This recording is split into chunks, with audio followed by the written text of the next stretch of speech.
The Black Information Network and BINnews.com.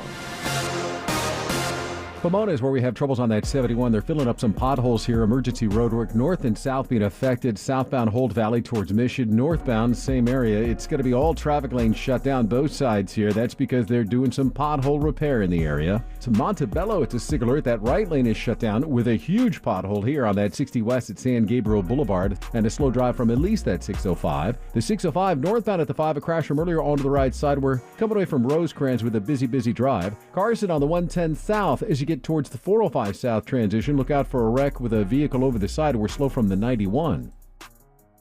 Hi, I'm Kyle at Blindster.com. If you're like many people, you may think custom blinds is a job for expensive professionals. Well, at Blindster, if you have a tape measure and a screwdriver, you can install our custom blinds and save big. Plus, we guarantee they'll fit. Blindster.com. This is the KBLA Sports Minute with Ray Richardson. The Clippers lose by 1 last night to Oklahoma City, but the team has a much deeper concern. Paul George had to be carried to the locker room after injuring his right knee. George's knee buckled when he collided with OKC's Luke Dort while battling for a rebound. The Clippers hope to know more about PG's injury later today. UCLA's men's basketball team arrived in Las Vegas yesterday to prepare for the West Regional Finals in the NCAA tournament. UCLA plays Gonzaga Thursday night, 6:45 p.m. tip-off on CBS. No debates, no speculation, just the info you need. That's your KBLA Sports Minute. I'm Ray Richardson. This sports report was brought to you by Original Taco Pete. It's Aaron from Original Taco Pete. Let us cater your March Madness munchies. Order with us at Original Taco Pete on Grubhub, Uber Eats, DoorDash, or stop into our Slauson and Crenshaw location. We'll feed you soon. Hi, I'm civil rights attorney Areva Martin, host of Areva Martin in Real Time. Weekdays, 4 to 6 p.m. right here on KBLA Talk 1580. Be sure to tune in weekdays at 4:35 p.m. for your daily download on the federal bribery trial of LA City Council member Mark Ridley Thomas. The case is sure to have many twists and turns, and our program will be the show of record in the case of United States versus Mark Ridley Thomas. We have our own seasoned justice correspondent who will be checking in with us to keep you up to speed on the daily details of this high-profile legal case. Be sure to tune in to Areva Martin in Real Time weekdays at 4:35 p.m. for United States versus Mark Ridley Thomas, only on KBLA Talk 1580. Order in the court.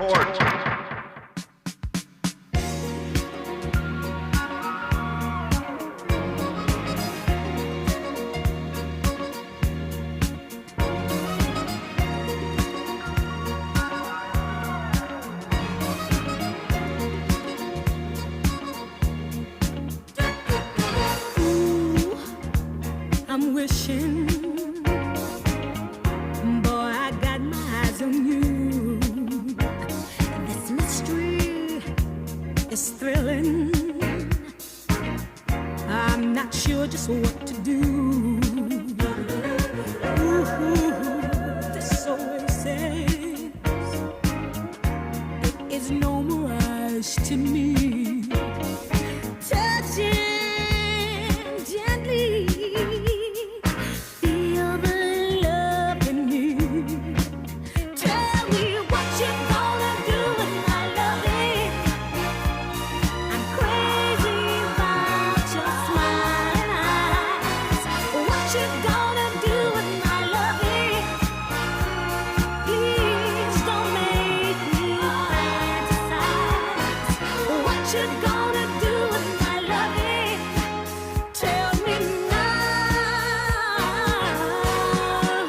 I'm Tavis Smiley. You're listening to KBLA Talk 1580. Our phone number 1-800-920-1580.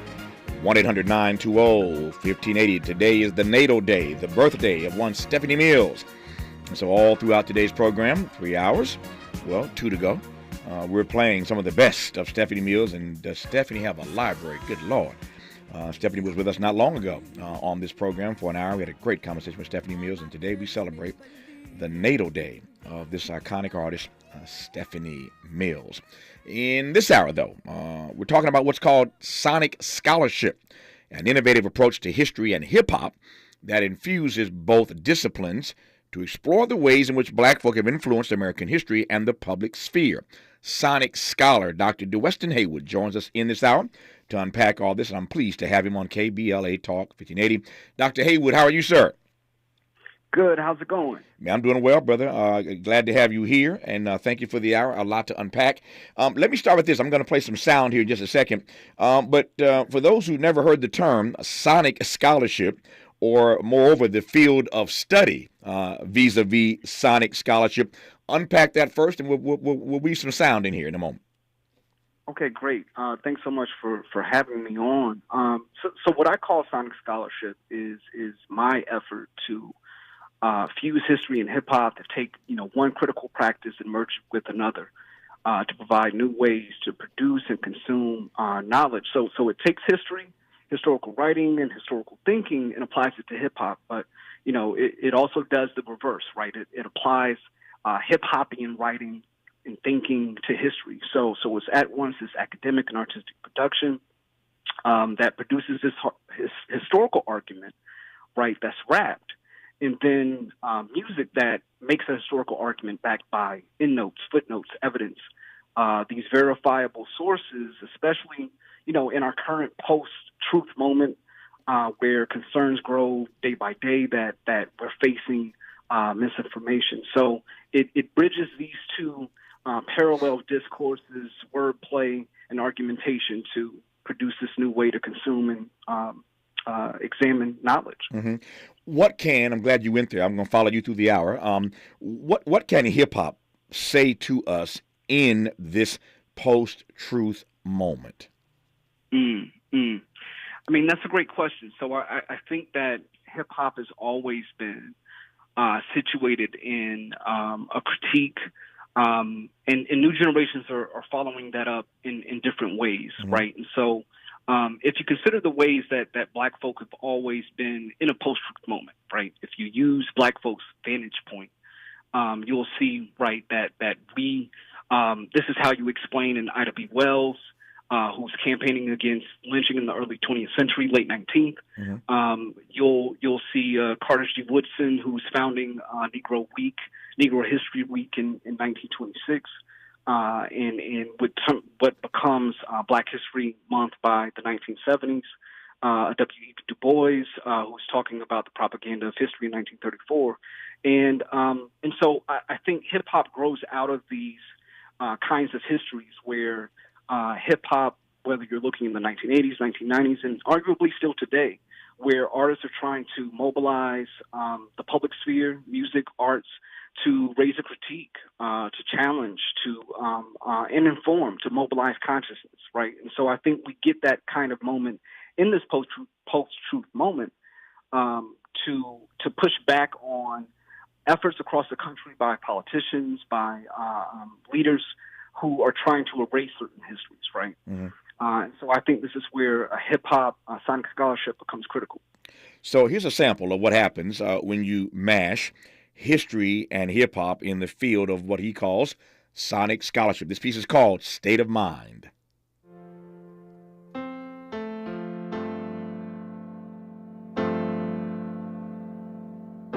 Do Illuminati conspiracies apply here? Any idea? Cause I'm laying right here lifeless. If the all-seeing eye sees all, then the eyeball had to see what happened to me, right? Cause I am confused. Or maybe they keep hiding the truth, and this logically proves Illuminati runs everything. Plus this deadly scene from cops' shotguns leaving black bodies done. Never thought they had me marked for my walk in the park to end in white chalk. I don't get it, but it don't make no difference. Yo, since it's beyond the walls of intelligence that life is defined, think of crime when I'm in a Ferguson state of mind. I don't know much about Dr. Haywood, talk to me about State of Mind. For those of us who know anything about the corpus of the body of work of one Billy Joel, we get the theme. As a matter of fact, Billy Joel was just here in L.A. I think a week or so ago. I didn't get a chance to make it, but a bunch of my friends went and said he turned L.A. upside down. So Billy Joel was just here in L.A. Some days ago. But as Miles lets that ride for a second, talk to me about State of Mind as a sample, as an example of sonic scholarship.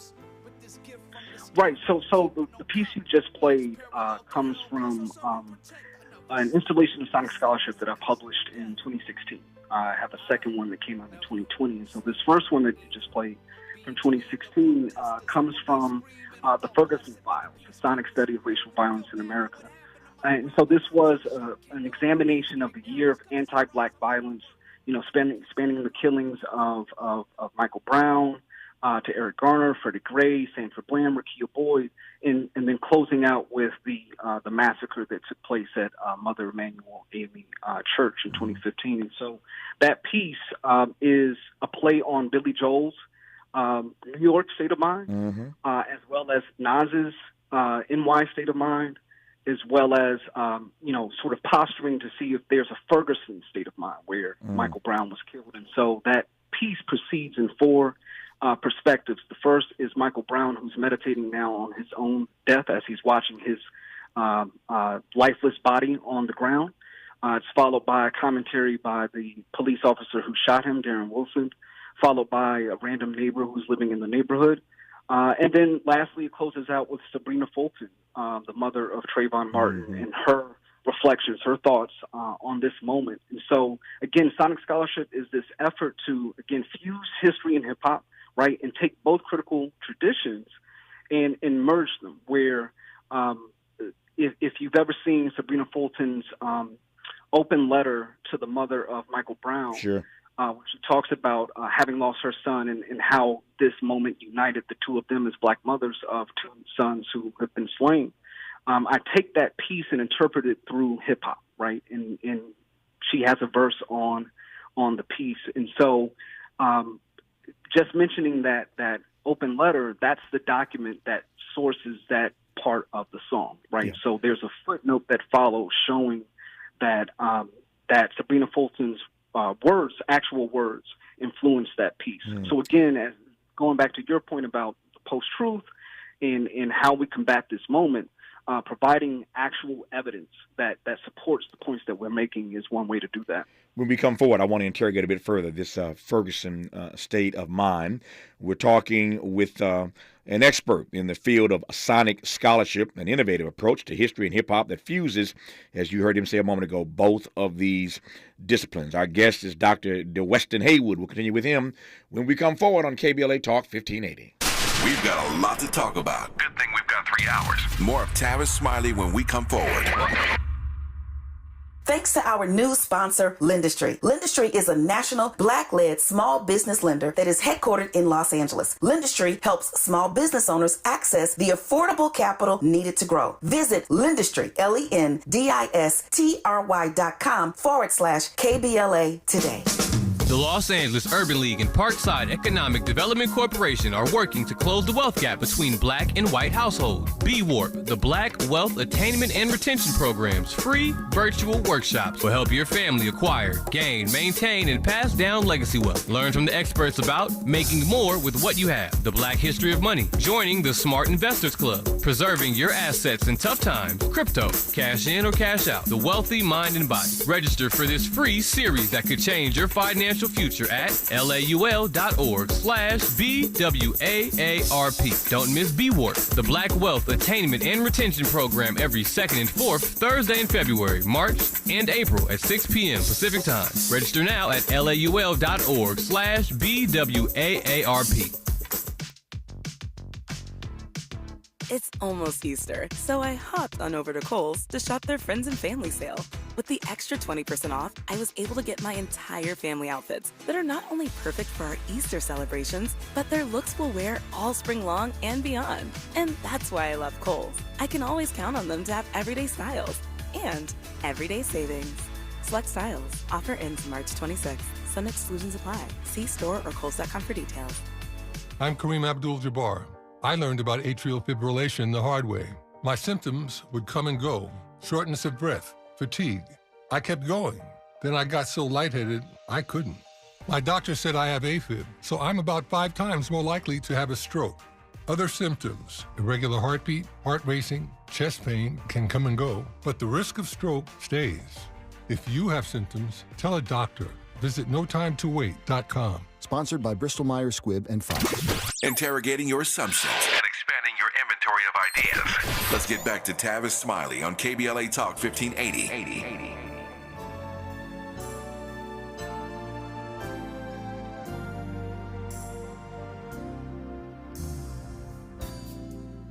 the night we met, I often remember two strangers meeting for the very first time. Now here we are, facing each other, two lovers holding on to something real, something so meaningful. If you wanna know how I feel good,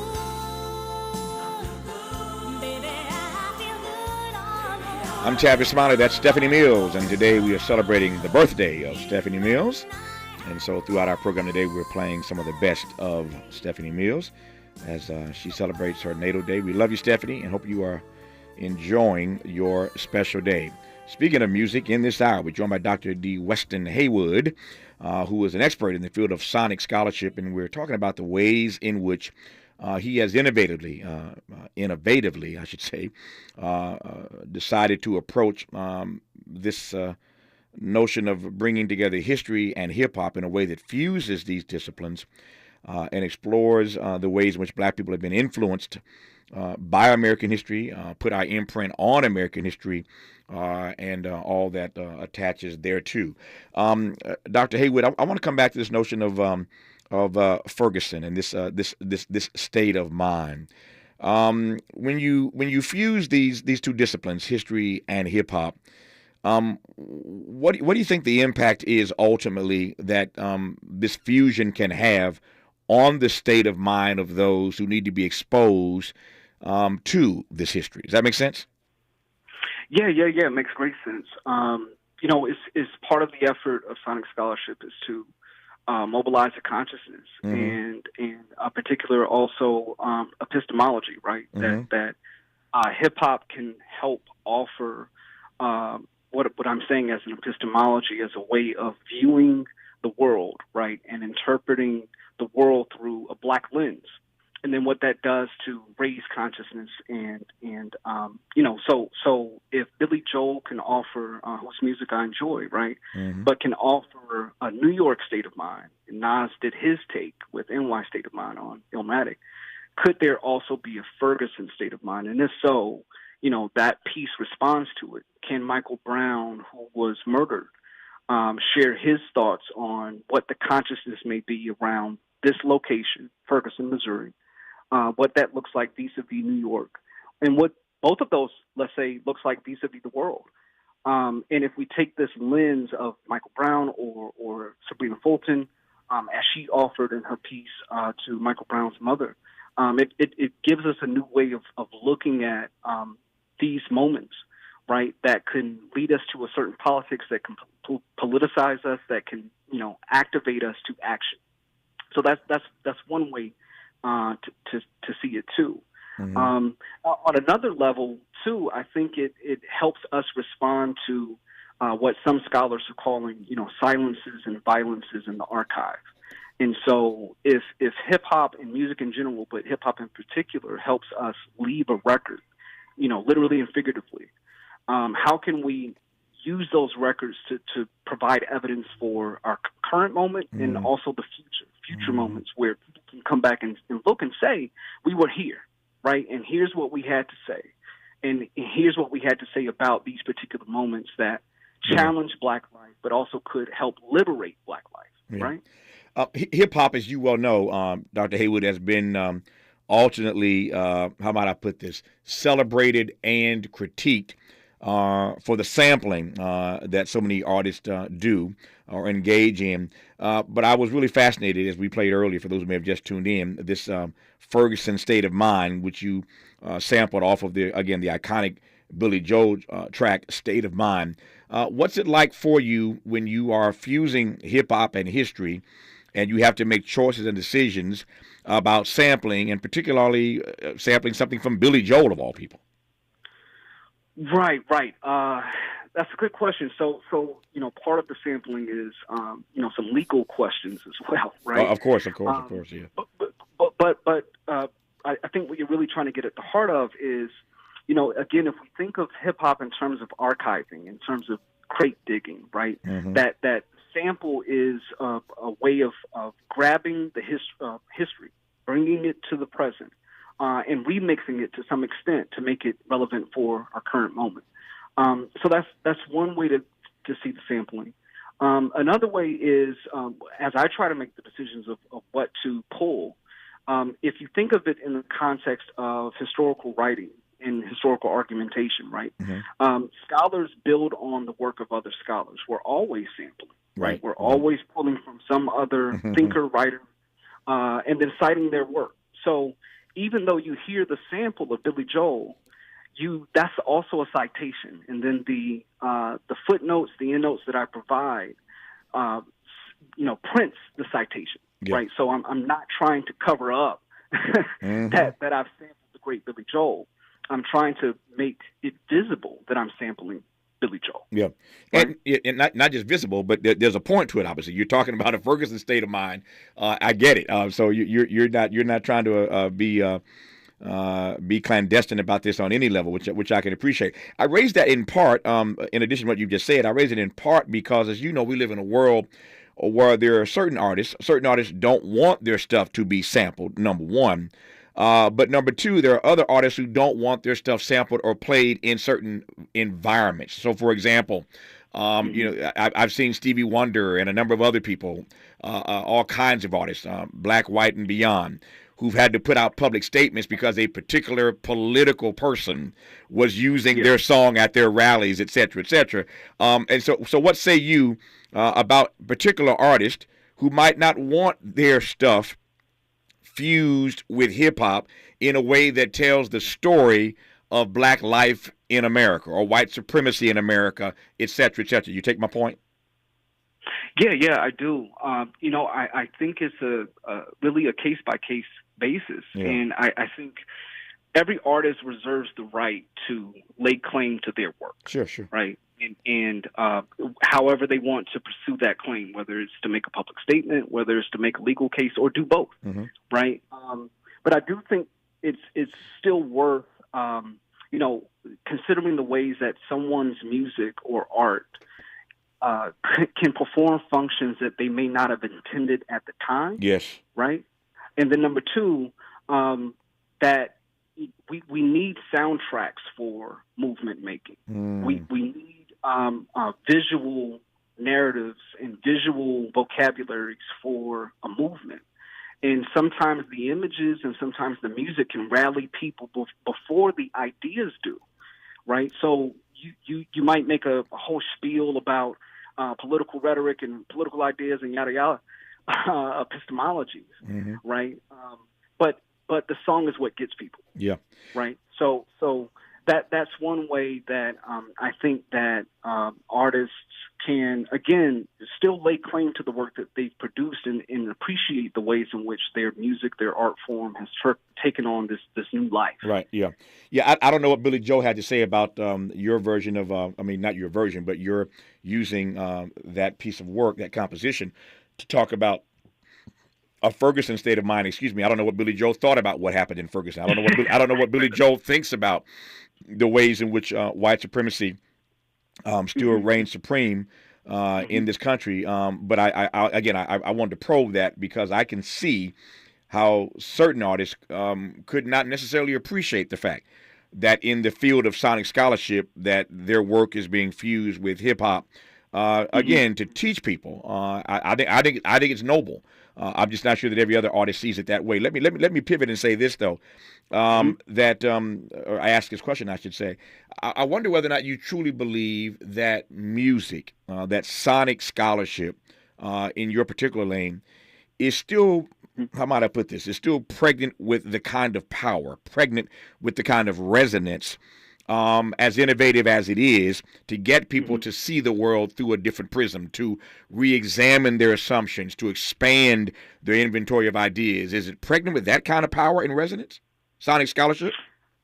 I think it is, but it's not an end-all, be-all, right? It's not a silver bullet. It's not the entire solution. I think that sonic scholarship can be paired with boots on the ground, like real activism, Again, so if we think about the context in which activism takes place, either now or historically, you have people who are marching on the ground. Let's take a typical campaign. Right. You have folks who are on the ground. You have leaders. You have someone speaking, and then there's something that brings it all together. There's imagery. There are signs. There are picket signs. There's music. There's some kind of element that is this cultural aesthetic that shapes the politics, and the politics shape the cultural aesthetic. Mm-hmm. And so that's all to say that, right, I think you're right to point that out, that it can music, sonic scholarship as an extension of it can still contain these elements of the very power that it's seeking to dismantle. Yeah. But I think if we, again, do the scholarship side of it, where you have the verifiable sources that support the argument, it gives people the opportunity to read through, to screen, to examine the ideas, to engage them, and not necessarily accept them in full, but at least to engage them and then take that and run with it in terms of, the next movement. Yep. Let me play devil's advocate. I got 2 minutes here before news, traffic, and sports. Let's tackle this now in these 2 minutes, and we'll continue when we come forward. But and again, I'm playing devil's advocate, so just understand that this question comes from that space. What does it mean? What does it say that we've arrived at a moment in American history where we have to be really, really creative and really, really innovative and fuse hip hop with history to get certain folk to take the lessons that we're trying to teach? What's that say? Is that an indictment at some level? What's it say? What's it mean? I think it's both. I think we've arrived at a moment, as I sort of mentioned before, not unlike other moments we've seen, again, from the vantage point of Black people. Mm-hmm. When we consider that we've essentially always existed in a post-truth moment, when you consider Ida B. Wells, when you consider Carter G. Woodson. And so they had to think of innovative ways to present common sense arguments to the public that would otherwise reject those arguments, and still rejected them for a long time, largely because it was Black people who were making those arguments, right? So, I think part of the reason that Sonic Scholarship has emerged, produced it, is to respond to students in the classroom. Right. So on a local level, but also on this massive level, where how can we produce new ways to consume and create knowledge in ways that tap into a democratic form of knowledge production. And I think that's where hip-hop lies. It sort of goes back to your last question about the power present in Sonic Scholarship. So the scholarship part of it is, part of it comes from the silos and the privileged silos of the academy, right? Yeah. So that's where some of the power is. But where hip-hop, I think, tempers that and counters it is that it's more of a democratic form. It's accessible by everyday people every day, right? Yeah. And so if we can put it in this medium, maybe we can take what would otherwise be a very privileged discourse among academics and transmute that into this very relevant, very culturally relevant discourse where people can access this very easily, right? Yeah. We're talking in this hour with Dr. DeWeston Haywood about this burgeoning field, this growing field of what's called sonic scholarship, these innovative approaches that these professors are taking. He's at the lead of this, the forefront of it. Professors across the country now, finding ways innovatively to approach history and hip-hop, fuse these disciplines together in ways that they can then use to influence, to impact, frankly, to empower and to interrogate history as we know it in this country. We'll continue when we come forward after news, traffic, and sports. You're listening to KBLA Talk 1580. We may be LA's newest talk station, but when you're punching above your weight, it's not about whether you can throw a punch. Can you take a punch? We're unapologetically progressive. KBLA Talk 1580. And we don't black down. I'm Mike Moore. Here's the latest from the Black Information Network. The FAA wants airlines to be more careful following numerous close calls involving planes at airports around the country. The agency has issued what's known as an aviation safety call to action. It urges airlines to better communicate with its workers and make sure steps are taken to avoid danger. The call comes as the FAA is investigating another close call at Hollywood Burbank Airport in Southern California. In Tennessee, one of the former Memphis police officers charged with the murder of African-American Tyree Nichols will no longer be in law enforcement in the state of Tennessee. Desmond Mills surrendered his license to practice. Today is Red Cross Giving Day. The nonprofit is urging people to donate blood, time, or money to the cause. And that's the latest. I'm Mike Moore from your 24/7 news source, the Black Information Network, and BINnews.com. Pomona is where we have troubles on that 71. They're filling up some potholes here. Emergency roadwork north and south being affected. Southbound Hold Valley towards Mission. Northbound, same area. It's going to be all traffic lanes shut down both sides here. That's because they're doing some pothole repair in the area. To Montebello, it's a SIG alert. That right lane is shut down with a huge pothole here on that 60 west at San Gabriel Boulevard and a slow drive from at least that 605. The 605 northbound at the 5, a crash from earlier onto the right side. We're coming away from Rosecrans with a busy drive. Carson on the 110 south as you get towards the 405 south transition. Look out for a wreck with a vehicle over the side. We're slow from the 91. Hi, I'm Kyle at Blindster.com. If you're like many people, you may think custom blinds is a job for expensive professionals. Well, at Blindster, if you have a tape measure and a screwdriver, you can install our custom blinds and save big. Plus, we guarantee they'll fit. Blindster.com.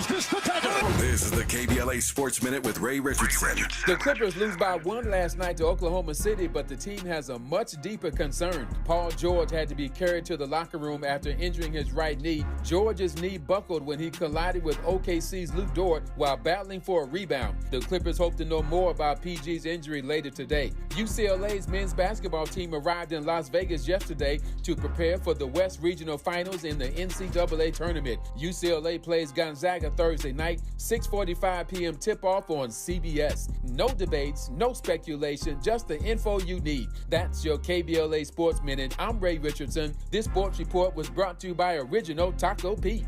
It's Aaron from Original Taco Pete. Let us cater your March Madness munchies. Order with us at Original Taco Pete on Grubhub, Uber Eats, DoorDash, or stop into our Slauson and Crenshaw location. We'll feed you soon. KBLA Talk 1580. We've got a whole lot to talk about.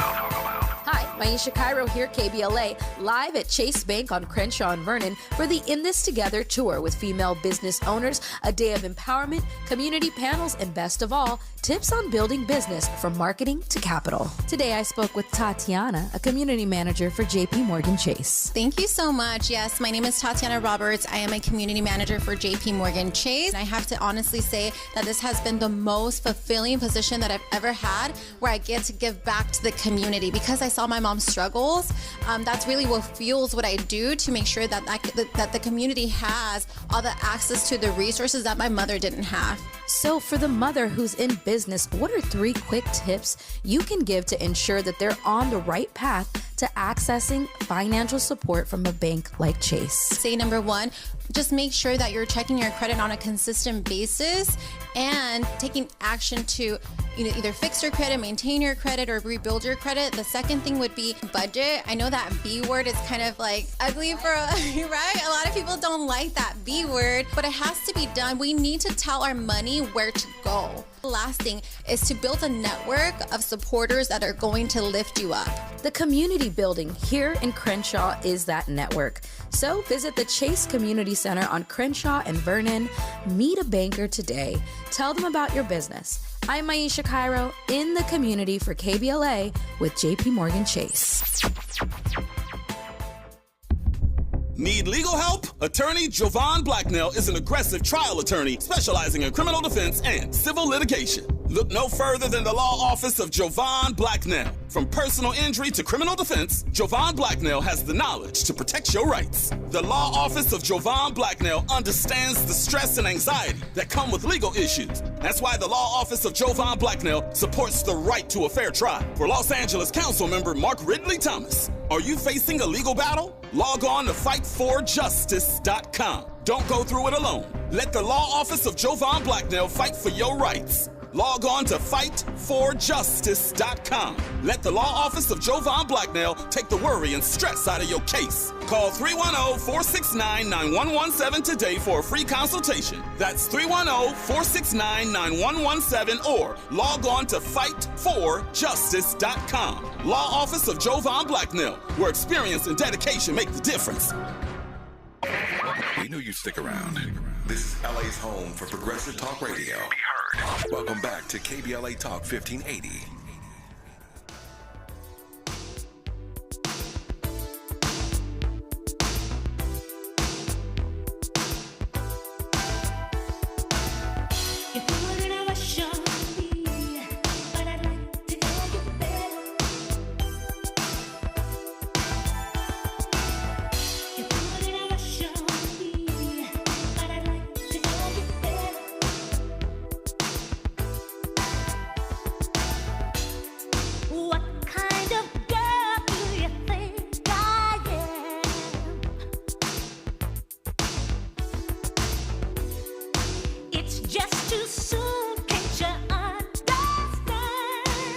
I'm Tavis Smiley. You're listening to KBLA Talk 1580. Our phone number, 1-800-920-1580, 1-800-920-1580.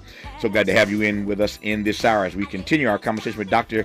DeWeston Haywood, talking about sonic scholarship. He is a professor in this field. There are others who are expanding this notion of studying hip-hop on college campuses. And in his case, an innovative approach he's taken to fusing history and hip-hop, bringing both of these disciplines together to explore history in this country, to interrogate on the one hand, to empower on the other hand, and everything in between. So we continue our conversation now. We were talking during the break. I was talking to Miles and JD, Dr. Haywood, two of my guys here, my board op and my producer, who are in this generation, and we were talking about the ways in which sonic scholarship is sort of blowing up on college campuses, and how that really is any different, respectfully, but how that's any different than what KRS-One, Kool Mo D, and Nas have been doing for years. So in your lane, it's called sonic scholarship. In their lane, it's just called hip hop. Is there a difference? I think you're right, and the crew is right to point that out. No, I don't think it is. I think that, it does one thing a little differently, and that is if we consider the historical context out of which Black artistic and aesthetic traditions emerge, right? In many ways, even what KRS is doing, great, fantastic work, Nas's center at Harvard as well, some others across other campuses across the country, right? They're growing out of Black aesthetic and artistic histories, let's say from Black Power, where you have the emergence of a number of Black performance houses, theaters. You have, if you consider some of the poets of that generation, the Amiri Barakas, the Gil Scott-Herons, the Sonia Sanchez's, right? That grows. What we will see by the 1980s grows out of some of that too. Pac as well, in his connection between the Black Power era with his mother, and then also in terms of his music. So what Sonic Scholarship does a little differently, however, is that it's going to make a little more explicit the endnotes and footnotes, right? So again, before I went to grad school and chased a PhD, I was a student of hip hop, much to the point that your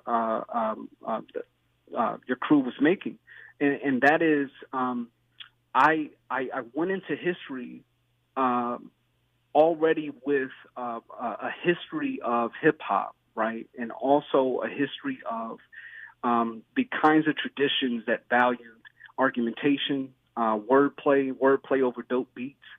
And so where history comes in as an academic discipline is to back up the statements made by a KRS-One or Nas or the like with documentation from, let's say, the New York Times or some particular scholar or so if with the piece that you played, A Ferguson State of Mind, it's drawing on Billy Joel, and there are parts of the song that also draw on Nas's lyrics from NY State of Mind, right?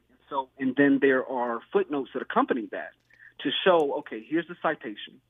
And then ultimately what it argues, what Sonic Scholarship argues, is that there's a historiography to hip-hop as much as there's a historiography to history, right? So historiography meaning, what scholars have said about X, Y, Z.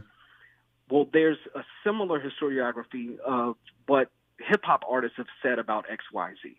So if I'm making commentary about gun violence in America, particularly aimed at Black people, anti-Black violence, you'll see in those footnotes where I cite KRS-One, right, in his attempt during the 1980s and early 90s to make a point about putting an end to gun violence, right, the Stop the Violence movement, if you recall. So again, it's in the footnotes where it's going to argue, okay, here's the historiography of the songs, the artists, and the people I'm drawing on. Right. And this isn't coming out the blue. This is just a new iteration, a new permutation of a classic take on how we approach music and Black aesthetics and Black artistry. Yeah. We're talking with Dr. DeWeston Howard about this innovative approach that he and other professors are taking now on college campuses across the country to sort of, and he's one of the leaders in this movement, to fuse history and hip-hop, bring these disciplines together as a teaching tool for young people these days. Here's some sound from a piece called Justice Contemplates.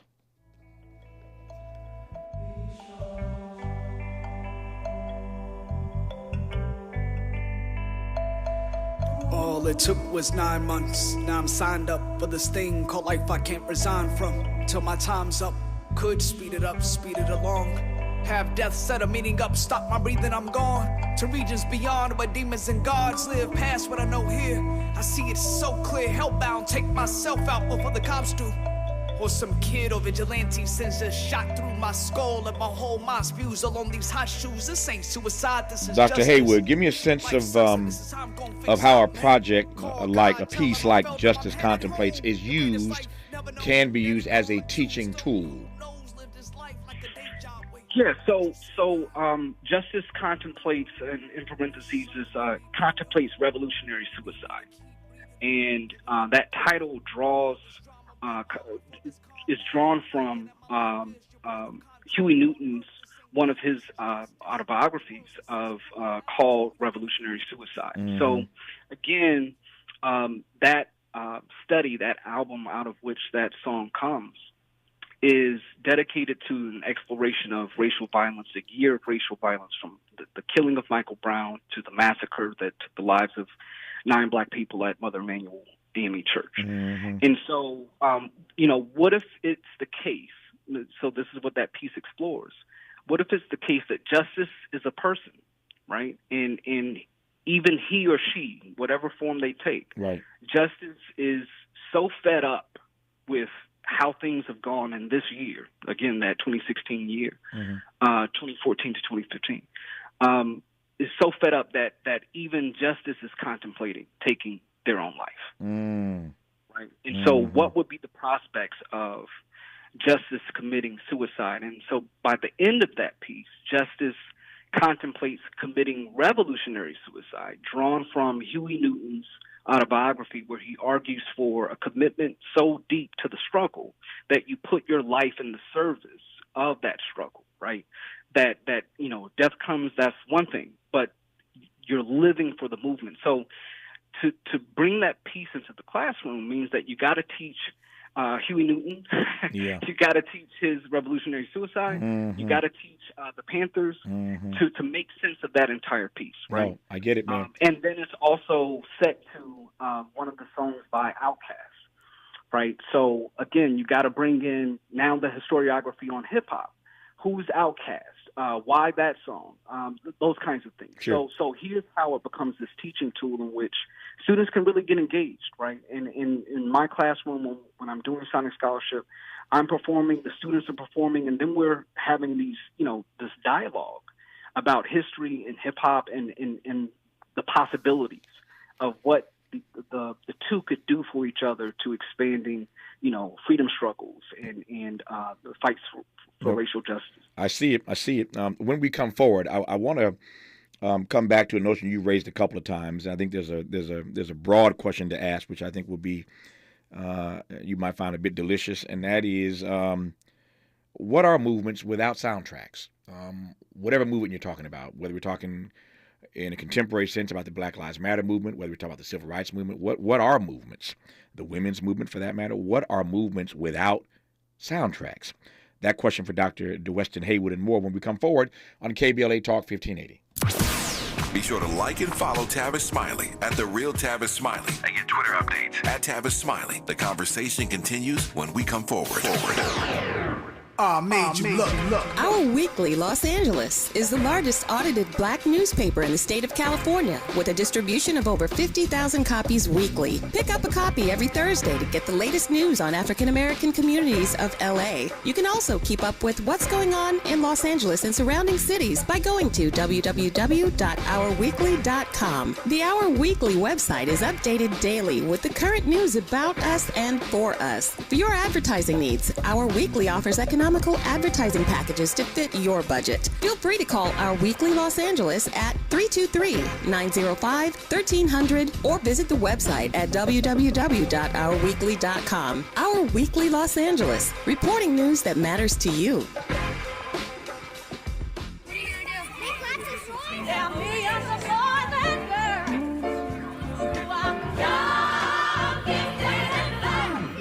I'm young, gifted, and black. KBLA Talk 1580, we do more than just talk. Hey there, I'm Jared Hill, president of the National Association of Black Journalists of Los Angeles, and I just want to say thank you for the benevolent $10,000 donation and scholarships for the next generation of black journalists. And I'm Haywood Galbraith, photojournalist and founder of the Minority Photojournalism Institute. Thanks, KBLA, for your generous $10,000 scholarship gift to help us train the next generation of black photojournalists. Congratulations to all the students who will benefit from the scholarship dollars raised at our Black History Month luncheon honoring black legends in LA media. When we come forward at KBLA Talk 1580, we're bringing everybody with us. Everybody with us. Everybody with us. Everybody with us. Everybody with us.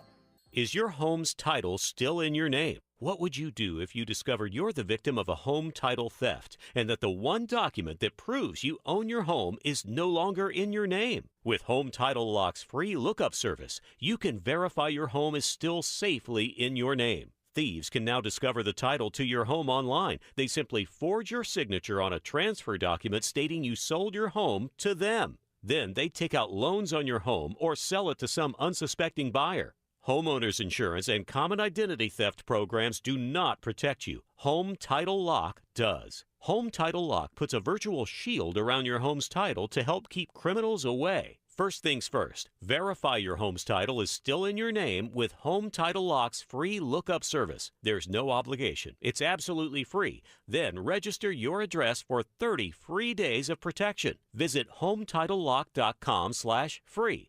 HomeTitleLock.com/free. Heard any other talk radio lately that sounds anything like this?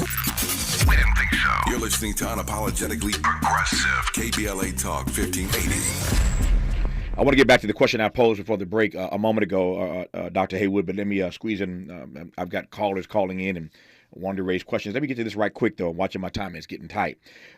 We've been covering on this station, on this program, and for that matter, the whole country's been talking about, as you well know, this very disturbing effort on the part of Ron DeSantis in Florida and other governors and other politicos and other places to ban books, to ban the teaching of truth, et cetera, you know it well. Are you concerned at all that this innovative approach that you're taking to teaching history by fusing it, I hear him laughing already, by fusing it with hip-hop, they are two amazing disciplines, but what say you about the fact that you might get yourself in some trouble with this innovative approach to teaching history? Right. So, going back to one of your earlier questions, we're at this moment again, and I've made a decisive, deliberate decision, right? That much like a Nina Simone or Marvin Gaye, not to compare myself to those two artists, but to at least make the point that they were committed to a certain politics in their music, right? Mm-hmm.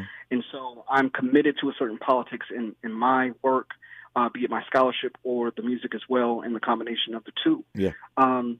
Right. We got to push back. This is, again, what we've seen before. Whenever Black folk try to tell the truth, there is a massive backlash. It's usually virulent. It's usually violent. Mm-hmm. It usually happens in terms of policies, and usually happens in terms of policing. Yeah. Right. And so that's what we're seeing coming out of Florida, coming out of Texas, and it's probably going to sweep the country. So that means, at least in my mind, that we have to make different ways of raising a voice and inserting this kind of perspective that challenges this move, these moves by politicians. So I'm sorry. Go ahead. No. I take your point. I'm watching my clock here. When we come forward in our remaining moments with Dr. DeWeston Haywood, I want to just do two things right quickly. We're only going to have 4 or 5 minutes or so when we come back. When we come forward, I should say. I want to play a little bit of his piece called "The Inauguration" when we come forward, and get his take, his insights on that, and then close our conversation with that question I posed moments ago. What is a movement? What is any movement without its soundtrack? That and more with Dr. Haywood when we come forward on KBLA Talk 1580. Say the quiet part out loud. KBLA Talk 1580. It's getting hot in here. KBLA Talk 1580 is apparently the talk of the town. From the LA Times to our talk radio competitors. Hey, there was a story in the LA Times about Tavis Smiley. Now he is back with his own radio station, KBLA, black-owned and oriented towards the black audience. So, Mo, considering your knowledge of Tavis in his audience, what's your take on this? Well, I think in a general industry sense, I think it's always good when there are more outlets, there are more talk radio, there's more voices and representation. At that point, I think talk radio had been too homogenous for too long. Real quickly, is it going to succeed, yes or no? I think it's going to succeed. You think? There's a new sheriff in town. We're KBLA Talk 1580, and we don't black down. Are your utility bills getting hard to pay? Get some relief with Easy Save. Income qualified LADWP customers can save money on their bills and discover even more savings. Learn how and apply today at LADWP.com/Easy Save. That's LADWP.com/Easy Save. Saving money made easy with Easy Save. I'm Kareem Abdul-Jabbar. I learned about atrial fibrillation the hard way. My symptoms would come and go: shortness of breath, fatigue. I kept going. Then I got so lightheaded, I couldn't. My doctor said I have AFib, so I'm about 5 times more likely to have a stroke. Other symptoms: irregular heartbeat, heart racing, chest pain can come and go, but the risk of stroke stays. If you have symptoms, tell a doctor. Visit notimetowait.com. Sponsored by Bristol-Myers Squibb and Pfizer. Let's unpack a little bit more with Tavis Smiley. The conversation continues right now. Miles Lowe, give me a little taste of the inauguration, and I'll jump from there, sir.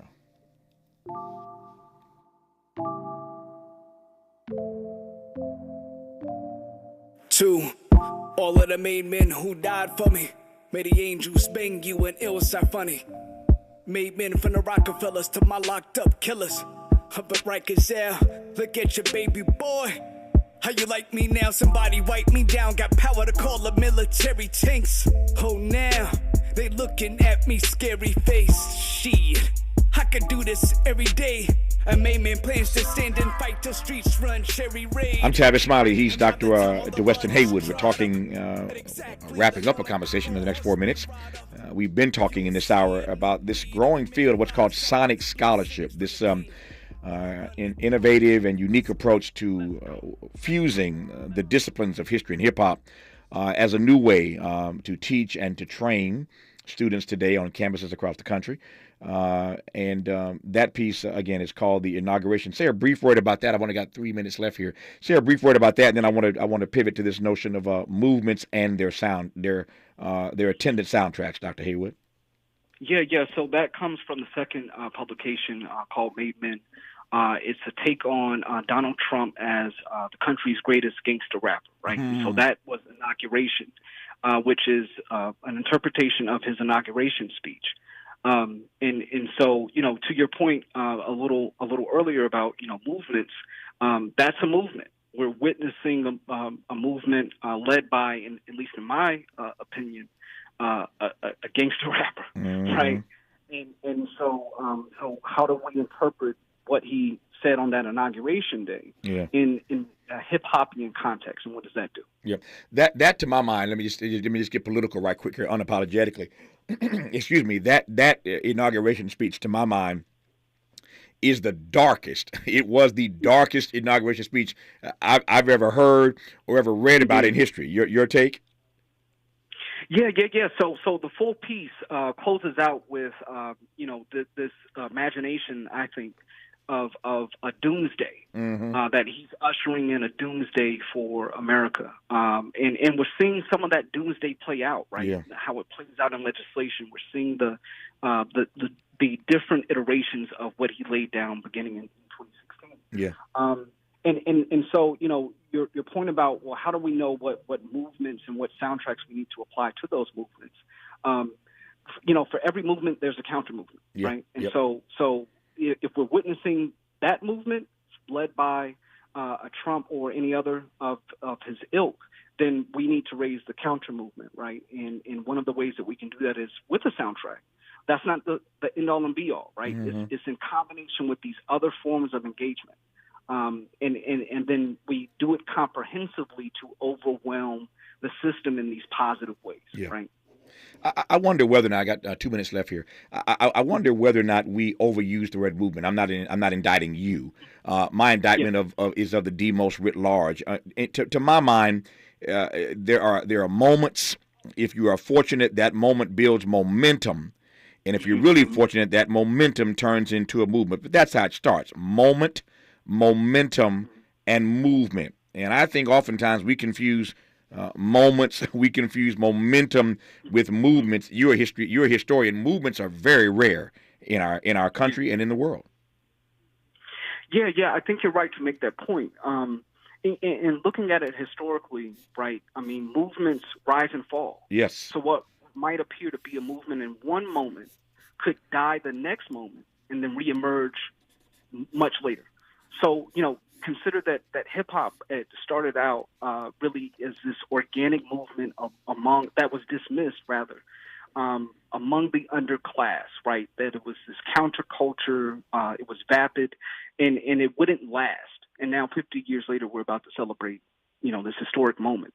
So we thought this would be a moment that has turned into this movement, right? And so sometimes it's the case that what is a moment can draw people in. You can have thousands of people who are involved, or you could have a handful of people who are involved, and those ideas remain and transform over years or decades, and then reemerge in new expressions a little later.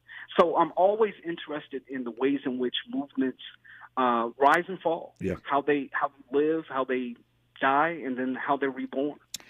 Dr. DeWeston Haywood is a professor at City University in New York, an expert in the field of sonic scholarship. This innovative approach, as I said earlier, to sort of weaving and fusing history and hip-hop, these two disciplines, as a new technique to enlighten, encourage, empower, inspire, and to educate so many students on college campuses across the nation.